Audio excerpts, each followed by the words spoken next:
Alors, bonjour à ceux et celles qui se joignent à nous sur Facebook. Je m'appelle Serge Quérin. J'anime chez Magistrade un cours sur la terminologie médicale destinée aux traducteurs.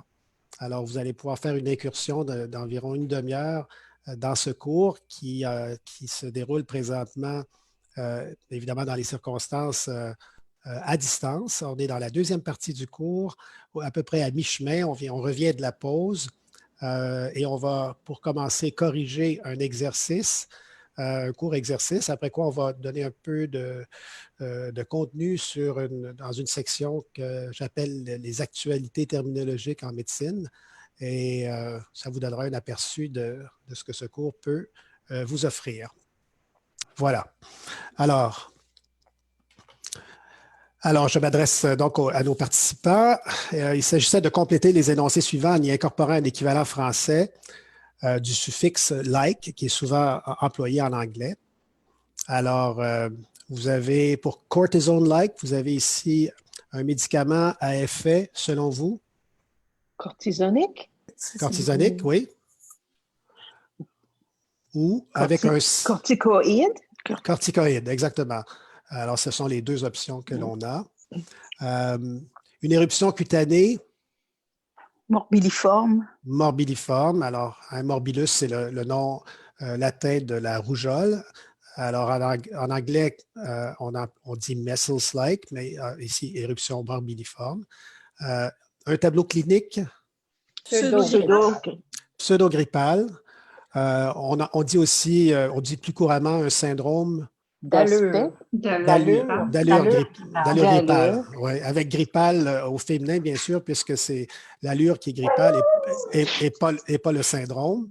Le syndrome, on ne le sait pas encore. Et puis finalement, une lésion disposée en bande, tout simplement. Oui. Alors. Pardon, c'était quoi la première réponse pour Pardon. médicaments à effet cortisonique ou corticoïde. Alors, vous voyez que le français a encore cette propension aux termes savants plutôt qu'à des mots composés comme ici en anglais. Alors, on enchaîne avec quelques actualités terminologiques en médecine et notamment dans le domaine de l'anatomie. Alors, ce que vous voyez à l'écran n'est plus une omoplate. Elle porte un autre nom maintenant. Alors, vous avez ici un résumé des changements terminologiques qui sont survenus au cours des dernières décennies. Mais en fait, le processus de révision de la nomenclature anatomique, ça remonte au siècle dernier et même un peu avant. Les médecins, les anatomopathologistes, les chirurgiens voulaient avoir un langage le plus commun possible, malgré évidemment des variantes de prononciation ou de graphie. Mais c'était sans compter avec des traditions très implantées, surtout en français, de telle sorte que encore aujourd'hui, il y a beaucoup de ces mots-là qui sont apparus dans différentes versions successives des révisions de la nomenclature anatomique qui n'ont pas encore tout à fait passé la rampe. Alors déjà, avec le premier exemple, amygdale, amygdale qui est officiellement maintenant une tonsille, donc qui rappelle l'anglais tonsil. Le changement ne s'est pas fait encore tout à fait. Et encore moins les dérivés de tonsil qui devraient être logiquement tonsillaire, tonsillectomie, tonsillite. Alors, on est loin de l'amygdalite. Donc, c'est un processus qui va sans doute s'échelonner sur quelques générations. La révision de la nomenclature anatomique a aussi comme conséquence voulue d'éliminer un certain nombre d'anthroponymes. On a vu pourquoi dans le cas de certaines maladies précédemment. Ici, dans le cas d'appellation de structure anatomique, bien, il y a cette même volonté d'avoir un terme qui soit le plus descriptif possible, même si l'ancien terme anthroponymique était très évocateur pour les gens qui l'avaient entendu à répétition durant leur formation. Il reste qu'il y avait une volonté de les éliminer petit à petit. Donc, le canal de Wirsung est devenu officiellement le canal pancréatique principal, en fait, ce qu'il a toujours été sur le plan descriptif, mais maintenant, la dénomination le précise. On a parlé un peu de l'ulna tout à l'heure et de son genre qui est souvent donné comme masculin, mais qui est probablement féminin pour toutes sortes de raisons. Donc, l'ulna, c'est le nouveau nom du cubitus. Et dans ce cas-ci, l'adjectif ulnaire est très bien passé dans l'usage. Donc, un nerf ulnaire, par exemple, ça ne pose pas de problème. Ganglion, c'est une autre histoire. Alors, les ganglions lymphatiques devraient devenir, dans la nouvelle nomenclature, sont devenus des nœuds lymphatiques. Tout comme en anglais, ils sont depuis toujours, enfin depuis très longtemps, des nodes. Mais ce n'est pas encore gagné, c'est loin d'être gagné, surtout si on doit adopter en même temps, logiquement, l'adjectif nodal.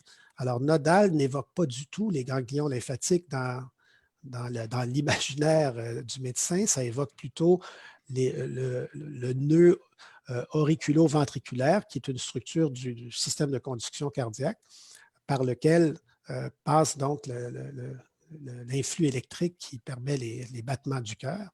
Alors, on parle volontiers, par exemple, de bloc nodal quand ce nœud-là est bloqué avec des conséquences qu'on peut imaginer, mais de dire que quelqu'un a une tumeur nodale pour dire qu'il a une tumeur à un ganglion, ça ne va pas de soi. Mais pourtant, il faudra bien avec le temps s'y faire, mais est-ce que ce sera l'affaire d'une génération ou deux? Ça reste à voir. Il y a eu aussi une révision des adjectifs qui décrivent les relations anatomiques dans un plan ou dans un autre. Donc, interne est devenu médial, externe est devenu latéral. Et pendant ce temps-là, on a récupéré interne et externe pour désigner ce qu'on appelait autrefois profond superficiel, ce que vous voyez quelques lignes plus bas. Lombaire est devenu lombal, et d'ailleurs, quelqu'un a posé la question mercredi, est-ce qu'il s'agit bien d'une vertèbre de la quatrième vertèbre lombale? Bien, oui, dans la nouvelle nomenclature. Ça passe petit à petit. On n'en est pas encore aux ponctions lombales. On fait toujours des ponctions lombaires. Donc, il y a une variation dans l'usage qui est encore très notable. La luette que nous avons au fond de la gorge est devenue l'uvule avec son adjectif uvulaire. Ça passe, je pense, assez bien. Puis le péroné devenu fibula, la fibula, qui donne fibulaire, pas de problème. Rotule qui donne patella avec les tendons patellaires, par exemple. C'est passé dans l'usage.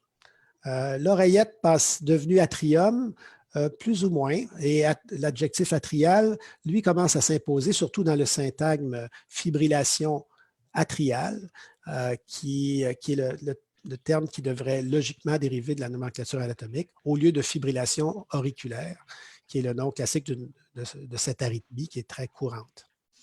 Et finalement, la nouvelle terminologie a tout au moins le mérite d'avoir corriger une erreur de logique. Autrefois, les structures qui séparent l'oreillette, les oreillettes du ventricule correspondant et le ventricule de l'aorte en aval, de l'artère en aval, qui est soit l'aorte à gauche, soit l'artère pulmonaire à droite, s'appelaient des valvules. Et on disait qu'elles étaient faites de structures plus petites qui pouvaient être des valves, quoiqu'on les appelait aussi cuspides à l'occasion. Mais alors qu'une valvule soit faite de valves qui sont des structures plus petites, ce n'était pas logique.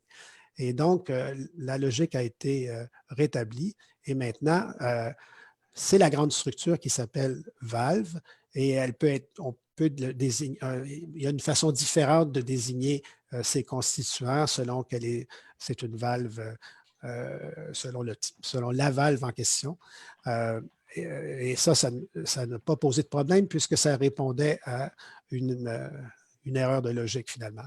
Par contre, valvaire comme adjectif, ce n'est pas encore, c'est pas gagné. C'est encore valvulaire qui a préséance. Valvaire, le mot existe, mais c'est un terme de botanique.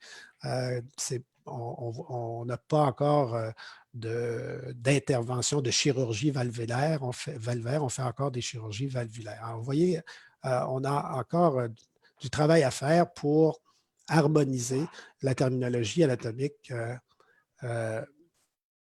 d'une langue à l'autre. Il y a une question dans les commentaires. Bien sûr. Oui, excusez, je ne les ai pas à l'écran. Je me demandais si cette nouvelle nomenclature était propre à la médecine francophone en général, ou bien si c'était une initiative canadienne. Ah non, pas du tout. C'est une entreprise internationale. En fait, la terminologie est décidée par un consortium d'anatomistes internationaux. Elle est d'abord établie en latin et il y a une version anglaise officielle qui en est immédiatement produite. Ensuite, il appartient à chaque langue vernaculaire de l'adapter, mais en général, en touchant le moins possible, si on veut, à l'esprit de la modification qui a été faite. En général, ça va porter essentiellement sur des terminaisons et des façons de prononcer le terme, par exemple. Et donc, cette nouvelle nomenclature, elle existe partout dans la francophonie. Elle a mis du temps à s'implanter en France d'abord, mais elle l'est maintenant, elle est dans les grands livres d'anatomie maintenant. Le Rouvière, par exemple, ou le Netter, qui est une traduction, mais qui est quand même beaucoup employé. Et donc, les dernières éditions des grands volumes, des grands ouvrages d'anatomie français respectent cette nouvelle nomenclature.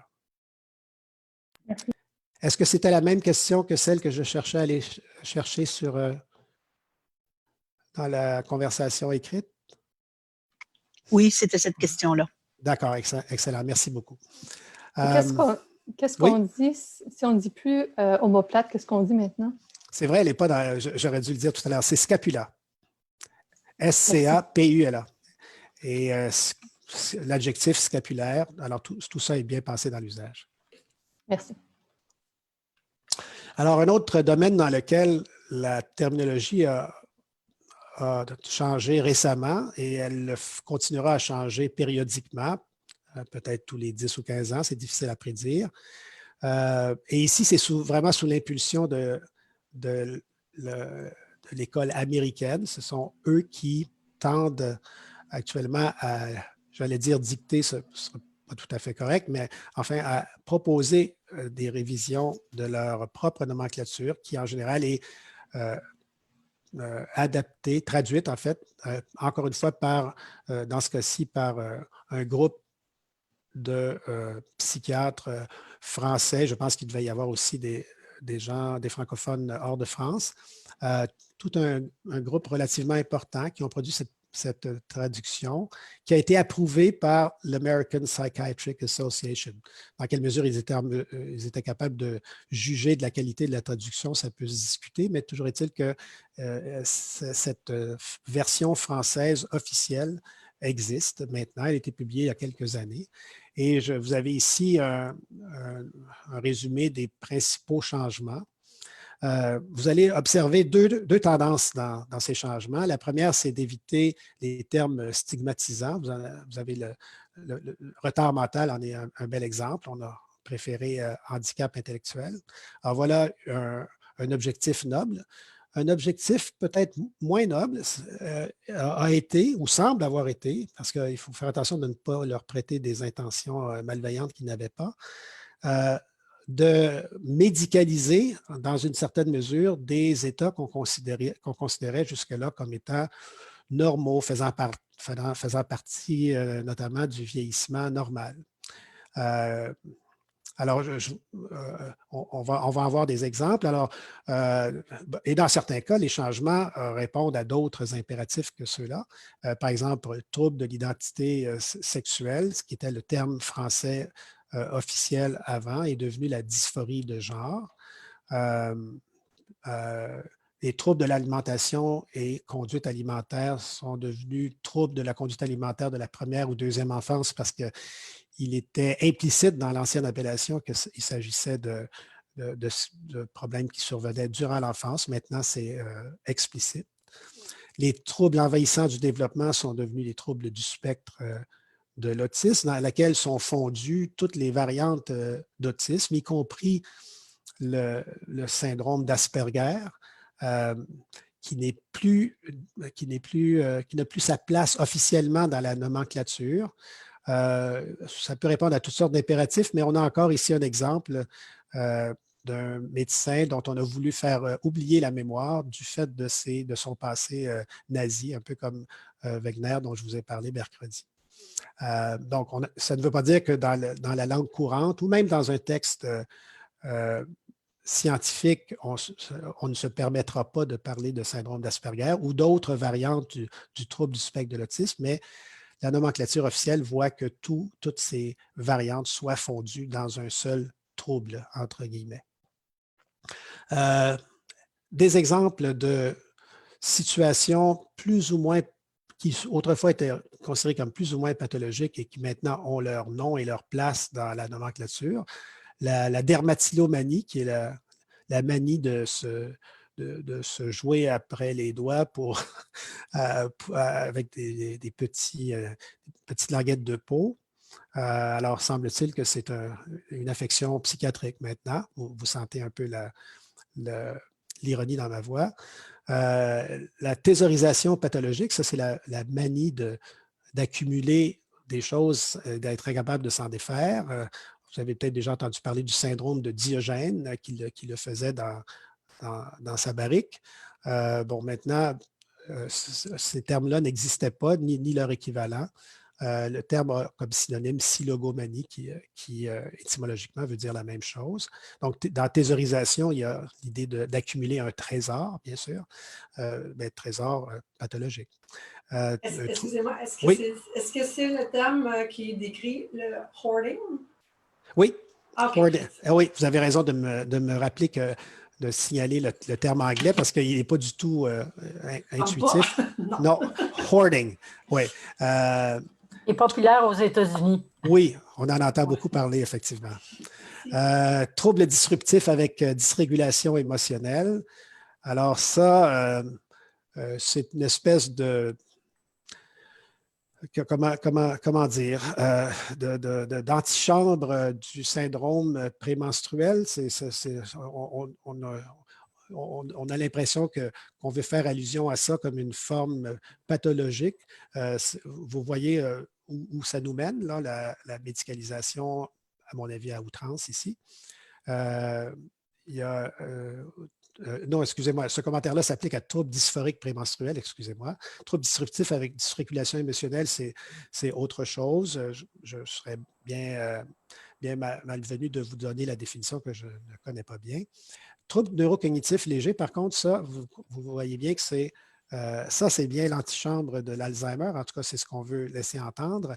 Et on peut toujours imaginer que des sociétés pharmaceutiques puissent s'intéresser aux troubles neurocognitifs légers, histoire de trouver une maladie pour leurs médicaments qu'ils ont déjà ou qu'ils espèrent créer.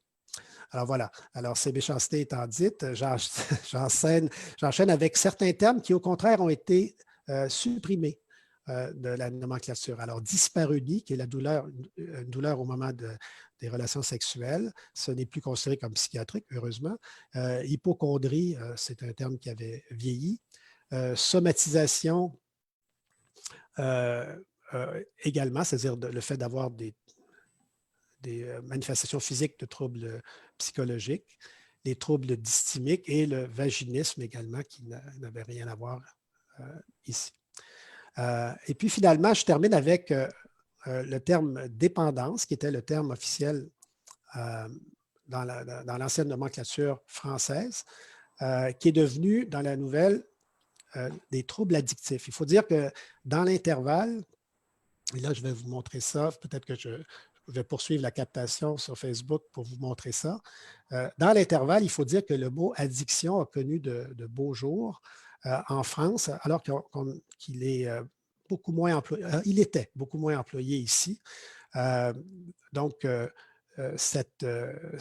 terme addiction pour désigner toutes sortes de dépendances qui ne sont pas nécessairement à des médicaments, à des drogues, c'est vraiment un terme générique. Et comme je vais vous parler tout à l'heure, et j'ai déjà commencé mercredi de vous parler de québécisme de Bonalois, dans la mesure où il était pratiquement inconnu ici et qui semble avoir été créé, on le voit apparaître là, sur la courbe dans les années 90 ou à peu près, j'ai l'impression que c'est un francisme de Bonalois, mais auquel les auteurs du DSM-5 n'ont pas voulu recourir en disant sa définition était vague et faisait controverse. Je ne me rappelle plus des termes exacts. Mais par contre, ils ont proposé trouble addictif. Alors, j'ai l'impression que si addictif est employé officiellement dans la nomenclature anatomique, ça ne va pas freiner beaucoup l'usage d'addiction qui, au demeurant, n'a pas a beaucoup d'avantages. Je dois dire que maintenant, il y a à la faculté de médecine de l'Université de Montréal un département qui autrefois s'appelait le département de psychiatrie et qui maintenant s'appelle département de psychiatrie et des addictions ou d'addiction. Des addictions, je pense, je ne peux pas le citer exactement, mais le mot addiction est apparu dans son appellation officielle. Donc, le mot est en train de franchir l'Atlantique. Alors, je vais à ce stade-ci dire au revoir à nos nouveaux adeptes, j'espère, sur Facebook, après quoi on va continuer l'atelier. Au revoir tout le monde.